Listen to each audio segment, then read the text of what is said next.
There's an interesting area in Parshas Mattos. Moshe Rabbeinu is given the final commandment of his life, where he's going to be taking the Jewish people to war against Midian, to take vengeance against Midian for the horrible things that they did to the Jewish people at the end of Parshas Balak. So the Torah tells us that Moshe tells the people, he says, choose men for the battle, and you should choose elf mata.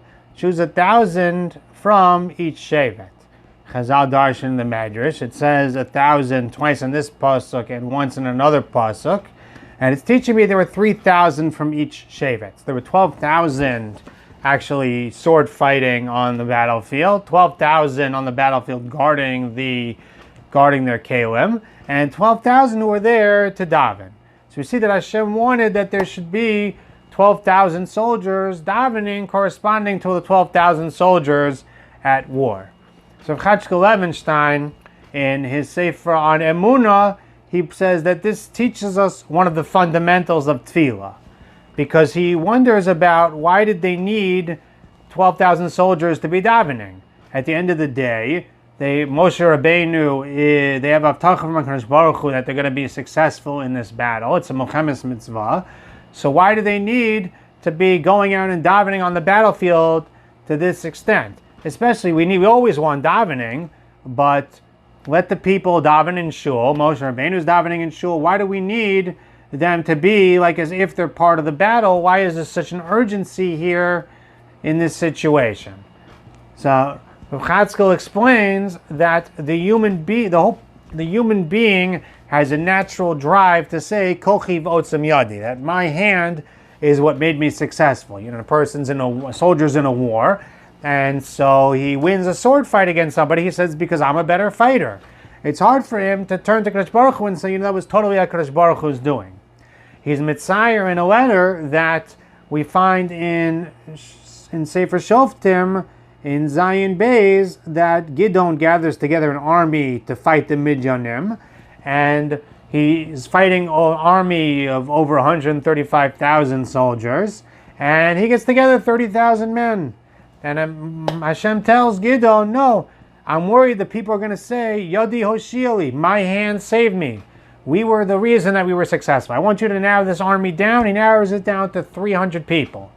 And they win it through war. They win it through banging on drums and blowing shofros. And Hashem makes a miracle, and the whole army of over 100,000 soldiers freaks out, and they stab each other, and they run away in terror. So Rav Yechezkel points out this is tremendously miraculous. Could anybody really say such a thing is Yadi Hoshili? And who are we talking about? When you're in the army in Klal Yisrael, they don't just pick the best fighters. They pick the biggest tzaddikim.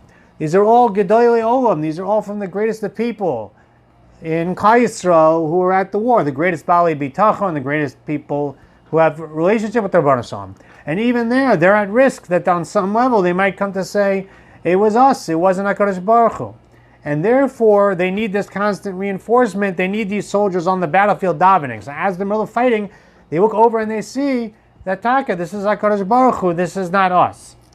I believe he writes in another piece that he says that the power of Yaakov, that we say, Kol Yaakov Vayadayim Yidei Esav. Esav's power is the sword, but Yaakov's power is tefillah. That's our main weapon.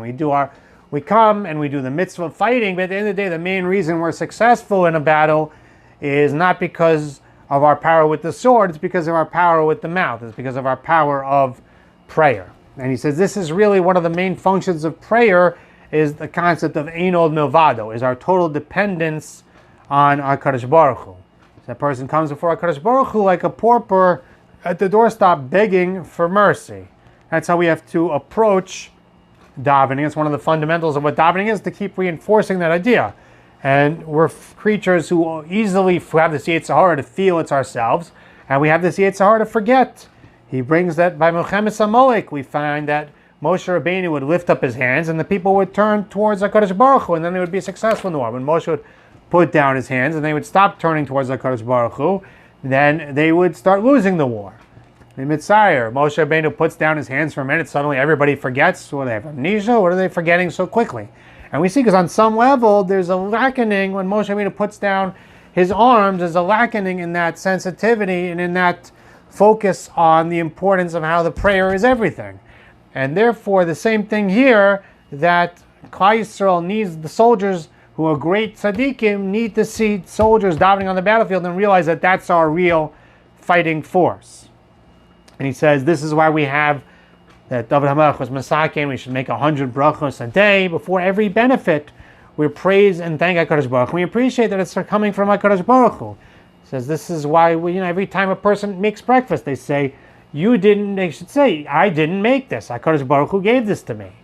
And this is one of the foundations of tefillah, that we daven 3 times a day. He quotes the Kuzari, that davening Shachris is our spiritual nourishment to get us to the Zman of Mincha.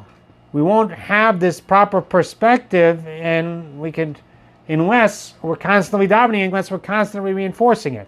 And he's bringing out the point, this is one of the fundamentals of davening and prayer, is that it's supposed to reinforce for us our dependence on HaKadosh Baruch Hu, our need for HaKadosh Baruch Hu, and everything is in HaKadosh Baruch Hu's hands and not our own. Also hit me that this is what HaKadosh Baruch Hu wants. HaKadosh Baruch Hu wants this sense, that we should have this sense of need for him, of total dependence on him, of constantly turning to him over and over again throughout the day and realizing, I'm nothing without you, ein od milvado, it's all you, I totally depend on you. HaKadosh Baruch Hu wants to hear that constant, see that constant mindset from us, and that constant devekus that comes with it.